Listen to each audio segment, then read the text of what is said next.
நாங்கள் மிகப்பெரிய கோரிக்கை இன்னைக்கு முதலமைச்சர் இங்கே வரும்போதும் அதை நாங்கள் பேசணும்.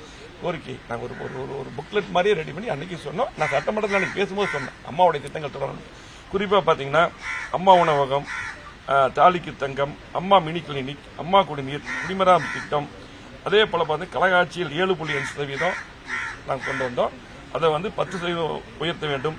125 நாள் பார்த்தீங்கன்னா இன்றைக்கு 100 நாள் வேலை திட்டத்தை அதை 150 நாளாக உயர்த்தணும். இப்படி பல்வேறு ஒரு புக்லெட்டே ரெடி பண்ணி இதெல்லாம் அந்த ஆதரவுக்கு அந்த இதெல்லாம் நாங்கள் ஒன்று ரெடி பண்ணியிருக்கோம். இதெல்லாம் நீங்க பண்ணணும். இந்த திட்டங்கள்லாம் மக்களுக்கு தரோம்னு சொல்லி போட்டு மக்களும் முக்கியம்.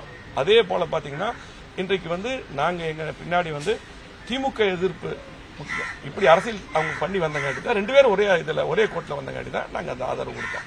அதே போல பார்த்தீங்கன்னா எங்களை பொறுத்தளவுக்கு அதே போல சில பேர் என்ன பண்றாங்க, நாங்கள் கட்சி ஆஃபீஸ் பிடிக்க போறோம்னு சொல்லி சில ஊடகங்கள் பிளாக் ஆஃபீஸ் போடுறீங்க. தெளிவா அன்னைக்கு சிவி சண்முகம் பேசும்போது சொன்னாரு, நாங்களும் சொன்னோம் அந்த மாதிரி எண்ணமெல்லாம் எங்களுக்கு கிடையாது. எங்களை பொறுத்தளவுக்கு நாங்கள் இதுவரையிலும் இன்னைக்கு எல்லாம் நான் பேசும்போது சரி, எங்களது அமைப்பு செயலாளர் அண்ணன் பேசும்போது சரி, நாங்கள் எங்களை பொறுத்தளவுக்கு இன்னைக்கு பொதுச் செயலாளர் அண்ணன் எடப்பாடியார் தான், அவர்கிட்ட தான் அந்த பொதுக்குழு கூட்டம் கோரிக்கை கொடுக்கிறோம். மறு ஆய்வு பண்ணணும், எல்லாம் ஒன்று சேர்த்தணும், கட்சி பலப்படுத்தணும். மீண்டும் அம்மாவுடைய ஆட்சி கண்டிப்பா தமிழ்நாட்டில் அமைய வேண்டும். இது கட்சி எங்களுடைய உயிர். இங்க இருக்கிறவங்க எல்லாருமே கிட்டத்தட்ட நாங்கெல்லாம் ஒரு தலைமுறை தாண்டி அந்த கட்சியில் இருக்கோம். புரிஞ்சுது. எம்ஜிஆர் கட்சி ஆரம்பிக்கும் போது இருந்து எங்களுடைய தந்தை எல்லாம் விஜயபாஸ்கர் தந்தை, தங்கமணி தந்தை, சிவி சண்முகனுடைய தந்தை, எல்லாரும் இங்க இருக்கிறவங்க எல்லாமே ஆரம்பத்திலிருந்து இந்த கட்சிக்காக இருந்தவங்க. கட்சி எங்க உயிர் மூச்சு. ஆகவே ஒரு தவறான கருத்துக்களை திரும்ப பதவிக்காக தயவுசெய்து இனியாவது எழுதாதீங்க.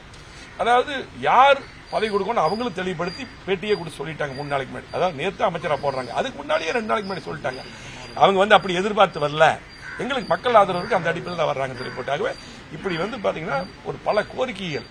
அதாவது நாங்க என்ன செயல்படுத்திருக்கோமோ சரி, இவங்க நீங்க வந்திருக்கீங்க அதை செயல்படுத்தணும். அம்மா அறிவித்த திட்டங்கள்லாம் கடந்த முறை திட்டங்கள் நிறுத்தப்பட்டது, அந்த திட்டங்கள்லாம் தொடரணும். இப்படி கோரிக்கை ஆரோக்கியமான கோரிக்கைகள் வச்சிருக்கோம். இதெல்லாம் பாத்தீங்கன்னா இதெல்லாம் யாருமே எழுதுறது இல்லை.